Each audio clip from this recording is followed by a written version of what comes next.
Welcome back. Joining us now is Candace Montgomery, who's co-executive director of Black Visions, and Minister Janae Bates, comms director for Yes for Minneapolis. Thank you, sisters, so much for joining us this morning. Good morning, y'all.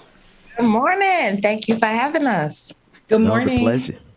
The pleasure is ours. Listen, I am so glad to have connected with what you all are doing. One of the things we want to focus in on our show is bringing light to the actions that are happening. And in this conversation about police reform, defund the police, abolish the police, one thing we don't get a lot in the mainstream media is the alternative. They just stop the conversation by saying, oh, we're afraid to defund the police. Help us to understand this Yes on 2 campaign and your work envisioning a future different than what we have right now with our policing agencies. And I could begin with you. Let's begin with you, Minister Janae Bates, Sister Bates, Minister Bates. Yeah. So, this campaign it really did come out of community. It came out of the city of Minneapolis, the residents of Minneapolis. Most certainly after the world witnessed the murder of George Floyd, we knew that we are long overdue about doing something about public safety in the city. The reality is that Minneapolis has never received a standard of public safety that is deserving.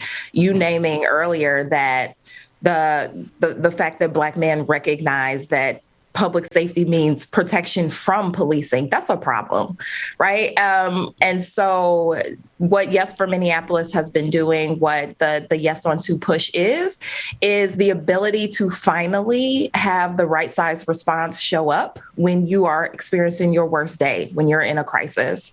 And oftentimes what we know is that is actually not an armed police officer. And police officers have named that. Like they've said, we feel stretched. You're asking us to be substance abuse specialists and homeless outreach and social workers and mental health crisis professionals. We are none of those things. And so why wouldn't we staff a department that actually has those professionals at the ready to respond so that we can use disciplined and well-trained officers when we're supposed to? Yes. Sister Candace, could you jump in there? Yeah, absolutely. I mean, I think Janae really named it directly. And, just to give folks some more insight right now, in the 60s, the police federation, basically the police union, created this law that required the police department at a certain staffing level. And that law, that policy basically is getting in the way of us being able to create a transformative approach to public safety. And so our question is, removing this old legislation that came about in the 60s, really as a response to Black movements at the time, and be able to establish a new Department of Public Safety that will take on all of these multiple approaches to what, when it comes to safety, and also allow us to free up resources to be able to invest in those things at scale. What we know here in Minneapolis is that there's a lot of folks who are pulling together projects on shoestring budgets and literally putting their bodies on the line with no resources and no support from our city. The work that we are doing aims to change that, aims to say, as a community person who's been out here, who's been doing this work, gun violence prevention, whatever it is, you are an expert. And we want to make sure that those experts who are coming straight from the block are actually able to be supported by our city and seen as real, as critical infrastructure to what keeps us safe.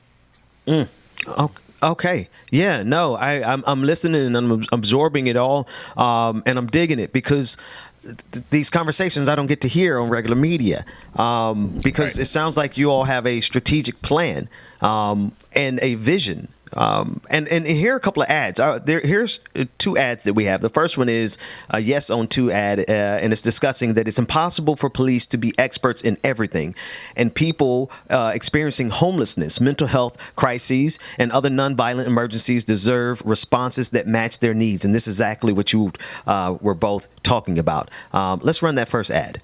911, What's your emergency? When it matters, you need to know that someone with the right skills will be there for you. But Minneapolis police get called into situations every day where they aren't experts, like mental health crises and homelessness. Measure 2 updates our charter to create a Department of Public Safety, so police can work with people like qualified mental health professionals and social workers, so everyone gets the right response every time. Let's heal our city. Vote yes on 2. Let's heal our city. Please tell us more. I mean, Minister Bates, you were talking about that expressly. Talk about how those incidents where the police are often called in, they lead to tragedy that never had to happen in the first place if the right resources were brought to bear. That's exactly right. That's exactly right. You know, currently the Minneapolis Police Department is a fully funded department, which is about a little under $200 million a year.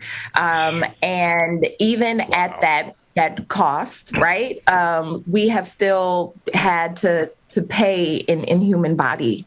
The fact is that police officers, they have named that they have felt overtaxed and overstretched. And even though we have a fully funded department, we're paying for a lot of officers who actually are not on the job right now, who have left for PTSD. Also, after the murder of George Floyd, when we said we were going to hold them accountable, a lot of officers also left taking pensions and retirement. And so the fact that we continue to put millions and millions and millions of dollars into this department, not including the $60 million that we've put in for police brutality cases and lawsuits. Wow. Not including the over $30 million and counting for overtime. Right. So we continue to shell out more and more money into a failed infrastructure, into a failed system that has not served the people of Minneapolis, and it hasn't served police officers.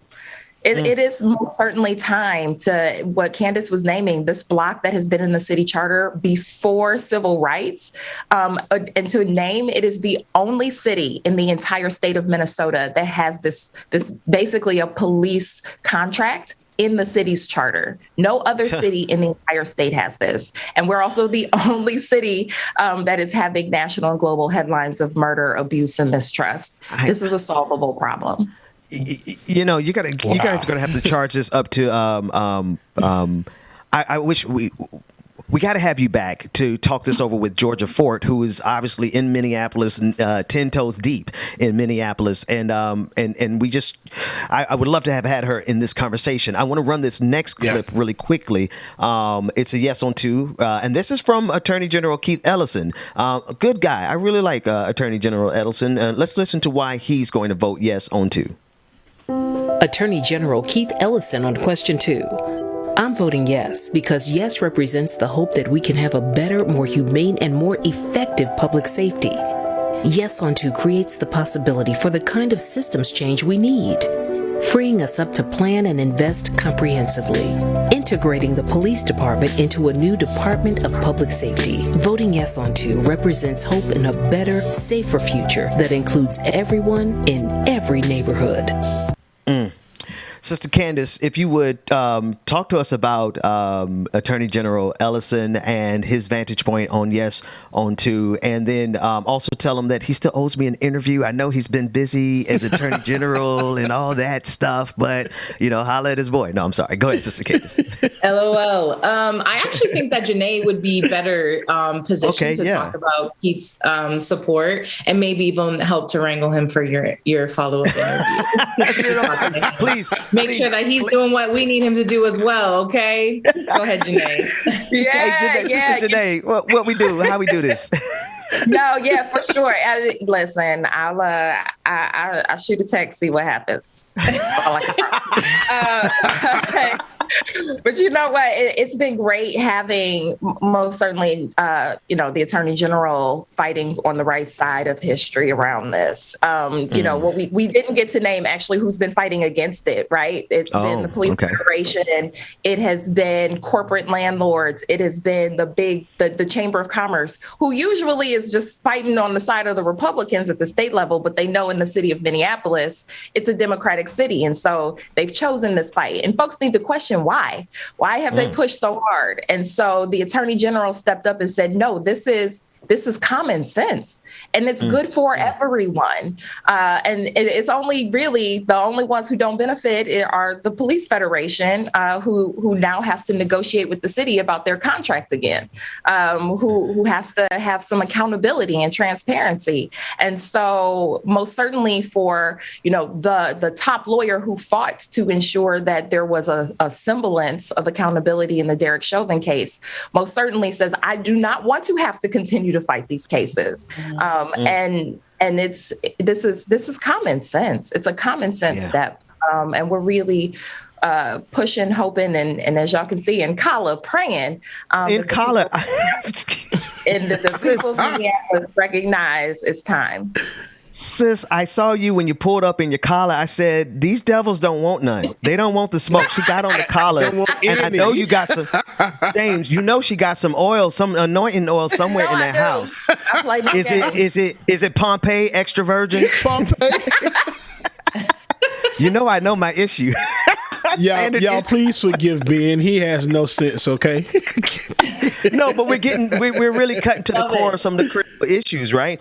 Right. And Sister Candace, and in the time that we have left, would you help us understand how people should envision life that we can do better? Right, that we don't have to be stuck and saddled with the limited visions that people have given us, but that we can dream for more from our own community. Because one of the things that I realized in my community is that, wait a minute, now these are my tax dollars that are going to these police officers who are now patrolling my community. I should have a very vocal say in what's happening in that way. Speak to that for us before we get out of here. Yeah, absolutely. I mean, I think that's what democracy really is, right? Is that we actually have power to make decisions that govern our lives. And it doesn't just happen when we are voting, right? Decisions happen a lot of times outside of a November election. But I think when we're offering a new vision for safety, the thing I want to encourage people to do is to think about what really does keep us safe, right?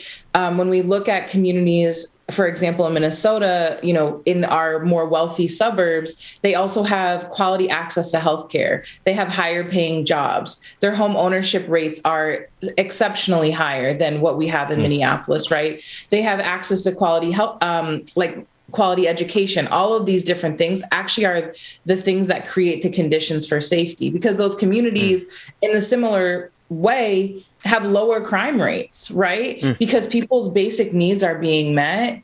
And therefore, this so-called need for policing is less relevant because of that, right? Like, people are going to get themselves fed however they can. And when we're living inside of a pandemic, that is becoming even more challenging, right? And so when I'm encouraging people to think about safety, I'm also encouraging people not to just think in the sort of narrow lens of like police or no police, right? It's like, what are the things that actually fundamentally keep us safe, keep us well?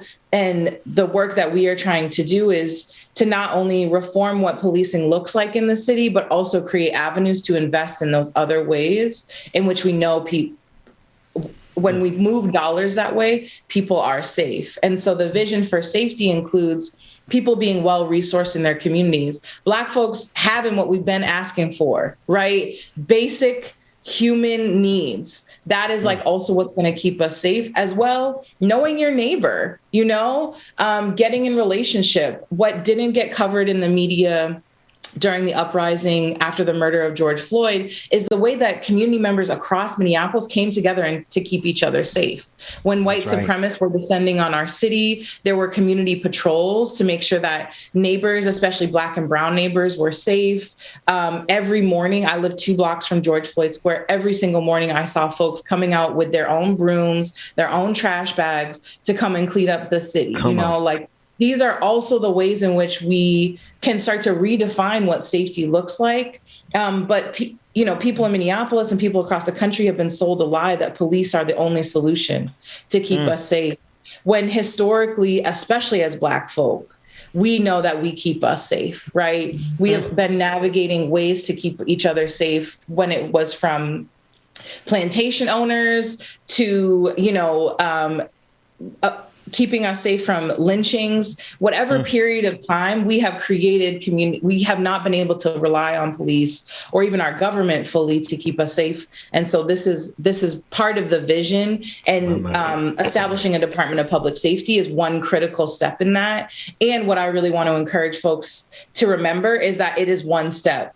It is not the end all be all. And that actually a vision of safety means a deeper level of engagement.